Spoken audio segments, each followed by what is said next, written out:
본장은 이 앞장 50장에 이어지는 바벨론 멸망에 대한 예언이 계속됩니다.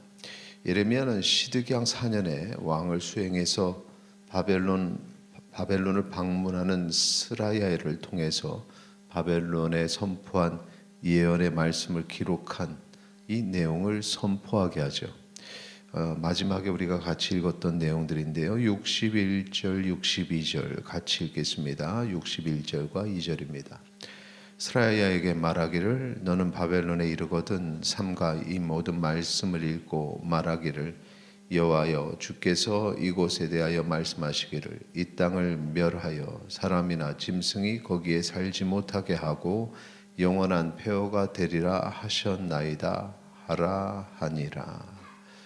이 심판의 메시지를 기록한 책, 그것을 선포하는데 그 내용은 지금 이 땅이 영원한 폐허가 된다라는 말씀이죠. 그리고 이 심판이 선포된 후에는 이 책을 유브라데 강에 던지라고 이렇게 말합니다. 63절 4절의 내용에 있는데요.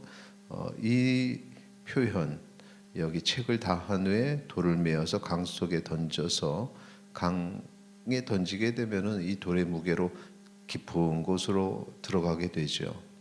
이것을 통해서 바벨론 멸망의 예언은 더 이상 선포되지 않는다라는 것을 뜻하고, 예언이 더 이상 선포되지 않는다라는 것은 이제 예언이 실행될 일만 남았다라는 것을 의미합니다.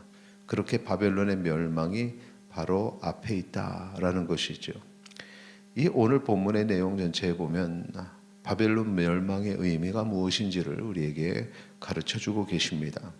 첫째는 이스라엘이 여호와께 버림받은 것이 아니라는 사실을 증명하고 있습니다.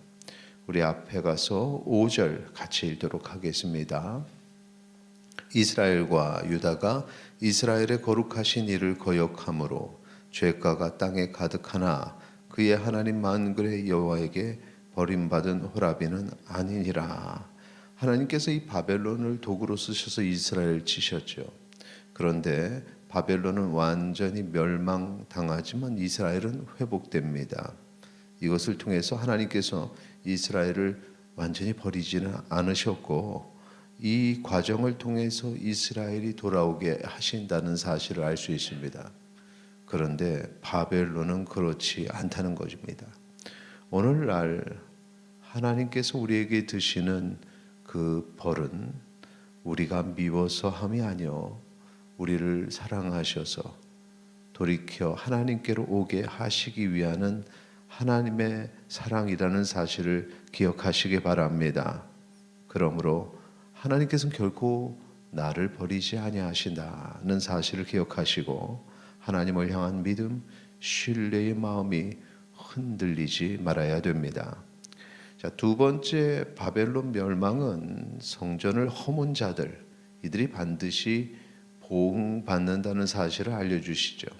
11절 말씀 우리 같이 읽도록 하겠습니다. 화살을 갈며 둥근 방패를 준비하라. 여호와께서 메대 왕들의 마음을 부추기사 바벨론을 멸하기로 뜻하시나니 이는 여호와께서 보복하시는 것 곧 그의 성전을 위하여 보복하시는 것이라. 바벨론이 이스라엘 치면서 하나님의 성전을 무너뜨리게 되는데 하나님께서는 그것을 용납하지 아니하십니다.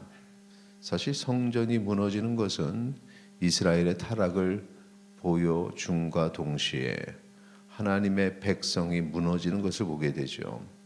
그런데 하나님의 백성, 그 성전을 무너뜨리는 자들이 그것이 마치 자기의 능력인 것처럼 자신을 드러내는 것, 그것도 허용이 되지는 않습니다. 그들 다 하나님의 도구로 쓰임받을 뿐입니다. 이 성전이 거룩하게 세워짐을 받아야 되는데 그 성전이 무너지는데 일조를 하면서 그것이 죄인지 모르는 사람들, 오늘날에 보면은 성전을 허무는 자들은 교회를 무너뜨리고 교회를 분열시키는 자들입니다. 하나님께서는 그들을 용서하지 아니하신다라는 라는 사실을 오늘 말씀을 통해서 보여주고 계시는 것입니다. 마지막 세 번째 바벨론의 멸망은 우상이 죽은 존재임을 선포하고 있습니다. 52절 같이 읽겠습니다. 52절입니다. 보라, 날이 이르리니 내가 그 우상들을 벌할 것이라. 부상자들이 그 땅에서 한숨을 지으리라. 여호와의 말씀이니라. 그 우상들을 벌하신다 말씀하시죠. 바벨론 그리고 심판을 당하는 나라들, 당시에 그 나라들의 공통점을 보면 우상을 숭배한다라는 것입니다. 그런데 그 우상을 향한 하나님의 심판의 선포, 그리고 그것을 이행하시는 과정 속에 우상은 어떠한 일도 하지 못합니다. 그들을 구원하지 못한다는 것입니다. 왜? 하나님만 살아계시는 존귀하신 분이시기 때문에 신들 중에 신이신 하나님만 우리의 구원자가 되신다는 사실을 기억하시기 바랍니다. 오늘날 많은 사람들이 자신이 의지하는 우상을 가지고 있습니다. 그 우상을 신뢰하고 어느 한순간에 우상이 자기를 지켜줄 거라고 믿지만 결코 보호받지 못합니다. 우상은 우리를 만족시키지 못합니다. 하나님께서 우리를 만족시켜 주시고 하나님을 의지할 때 하나님의 보호하심을 받게 됩니다. 살아계시는 하나님 앞에 무릎을 꿇고 예배하는 성도님들이 되시기를 바랍니다. 그동안 우리가 의지했던 우상을 내려놓고 오직 하나님만 믿는 하나님의 백성 되시기를 바랍니다. 오늘 이 시간에 함께 기도할 때에 하나님만이 나의 하나님이십니다. 함께 기도하시겠습니다.